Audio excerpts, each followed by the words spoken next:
Kështu në qitë foto është Gjonej në grupin e TGS Exchange-it, që kjo s'ka meri edhe mashtrusi që po njihet deri më sot. Edhe kështu në qitë foto tjetër që e kemi gjetë në Instagram tek një turk që po thotë që mirret me Bitcoin edhe kriptovaluta.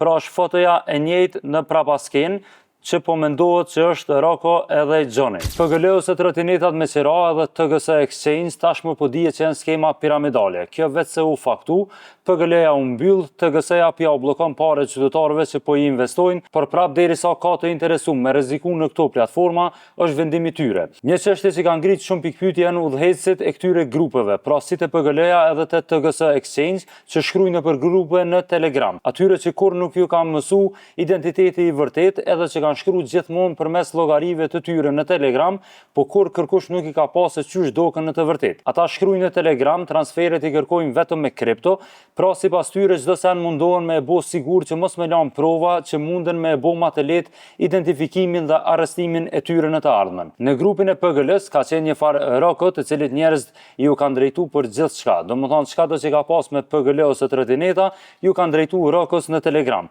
Ani pse i njëjti jam 99.99% i sigurt që shkruan në gjuhën shqipe tu e përdor ChatGPT-n. Njëjtë ndodh edhe me Gjonej Theron ose çysh do që lexohet ky emër në grupin e TGS Exchange. Ai shkruan në Telegram në grupin e TGS Exchange-it edhe vrehet që s'ka lidhje me mënyrën çysh folim na shqiptarët ose normalisht mundet me qenë edhe na shqiptarë pas identitetit e tij që lumë që të rol edhe mundet veç me shkru ma ndryshe që mos me u vrejt tek viktimat. Kjo nuk dihet, pra mbetet me u hetu nga organet e drejtësisë nëse e hetojnë ndonjëherë si rast. Për siguri e kom marrë një shkrim të këtij Gjonit në grupin e TGS-s edhe ja kom dërguar ChatGPT-s edhe ja kom pyet se a është e shkruar me ChatGPT. Që ta mundeni me pa, domethënë shkrimi i tij që e kom marrë, edhe ja dërgojmë ChatGPT-s është bashkë me pyetjen se i kom bot gasme që mos me zgat shumë, edhe ChatGPT-ja domethënë tregon që ky tekst përngjan shumë me një përkthim të bërë nga ChatGPT-ja ose përkthyes automatik.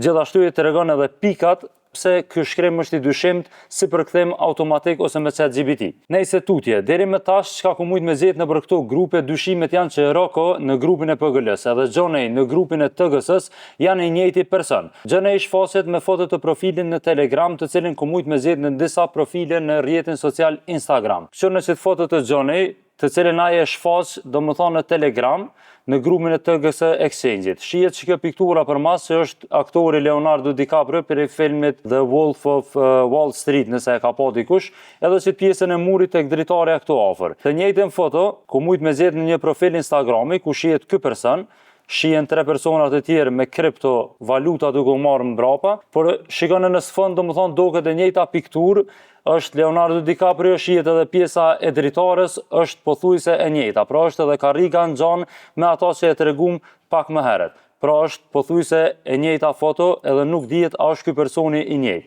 Ky person në Instagram është me emrin Berkay Kobilej, thuhet se jeton në Turqi dhe gjithashtu tregon që mirret me kripto, me Binance, edhe fotot e tina nëse i kërkojna në Google të shfaqet edhe disa profile të tjera, cilat tregojnë se ky person mundet me pas disa profile ose disa emra të ndryshëm. Për siguri, unë i kam dërguar email edhe ambasadës turke në Kosovë me pyet nëse mundet me na verifiku këtë person. A ka pas ndonjë rast të hapur në Turqi, sepse çka ku mujt me zgjedh deri më tash është vetëm një ankesë e një qytetare që e ka dërguar në prokurorinë e përgjithshme në Stamboll, duke u ankuar në një person me të njëjtin emër, pra Berkay Kobilej. Ky personi që po dyshohet që është Roko edhe Gjonej te grupi i TGS-s. Ankesa që u dërguar në prokurorinë Stamboll ka qenë në gjuhën turke, pra linkun e dërgoj aty në koment, ndërsa e kam përkthy me ChatGPT që më pas pak më lehtë me kuptu se çysh ka ndodhur rasti i saj, çysh u ka vjedh llogaria në Instagram edhe përmes saj pastaj janë mashtru qindra persona të tjerë. Ajo ka thonë që me 6/3/2022 e ka marrë një mesazh nga një llogari e Instagramit, Team Business Service, ku ju ka thonë që hapësira juaj ka përmbajtje të papërshtatshme,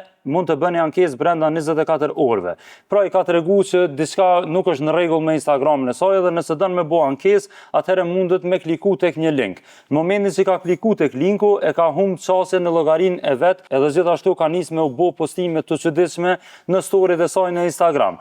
Përshëndetje, sot investova sipas këshillës të një shoku, fal ekspertit të investime zoti Berkay, investova 3.000 turkish lira dhe fitova 74.000 turkish lira për një orë. Nëse doni të investoni, kontaktoni zotin Berkej përmes WhatsApp, nuk është reklam, thjesht do të ndaj përvojën që fitova. Ja numri i zotrit Berkej edhe është Berkej Kobilaj, pra është i njëjti emër edhe i njëjti Instagram. Çka bie diçka tjetër në sy është që në Instagramin e Berkej Kobilaj që e kemi gjetë, që po dyshohet që është ai Roko edhe Gjonej, ky ka dikun mbi 11.000 ndjekës, por në profilin e tij ka shumë pak pëlqime dhe shumë pak komente. Komentet që ju kanë bërë tek fotoja fundit janë të gjitha, domethënë, akuza për skem, për mashtrime që ja kanë vjedh llogarit në Instagram e përmes tyre pastaj ka mashtru njerëz të tjerë. Tek ankesa që e ka bërë ajo qytetare në prokurorinë në Stamboll, aty thuhet që IP adresat dhe Instagram edhe Facebooku i përgasin SHBA-s dhe Kalifornisë. Pra lidhet pak a shumë me TGS Exchange-in edhe PGL-n, të cilat Roko edhe Gjonej kanë thonë që ndodhen në SHBA. Pra është ky personi, ky turku Berkej Kobilej, personi i vërtetë që fshihet mbrapa Rokos tek PGL-ja në grupin e PGL-s, edhe Gjonej therën tek grupi i TGS-s, kjo nuk dihet ende. Kjo i mbetet organeve të drejtësisë me bashkëpunu edhe me Turqinë, po edhe me Shtetet e Bashkuara të Amerikës, nëse krimet edhe për një me IP-at vinë prej SHBA-s, edhe këto platforma, skema piramidale përdoren pra në Kosovë për me gjetë viktima ma lehtë këtu. Mesazhi për qytetarët është prapë i njëjtë, pra duhet me pas kujdes kujt i besojmë, ku klikojmë, linqet që na i dërgojnë nëpër Instagram, me pas kujdes me këm bisedojmë, pasi që edhe Roko dhe Gjonej kur në jetë nuk i ka pa askush, pra gjithmonë kanë shkruar në Telegram. Kështu që mos besoni në platforma të tilla, gjitha këto informacione që i kemi mbledhë, i kemi dërguar edhe në ambasadën turke në Kosovë, por edhe ja kemi bashkangjit policisë Kosovës, prej së cilës kemi kërkuar nëse ka pas ndonjë ankesë për PGL-n edhe për TGS Exchange-in tash nga qytetarët.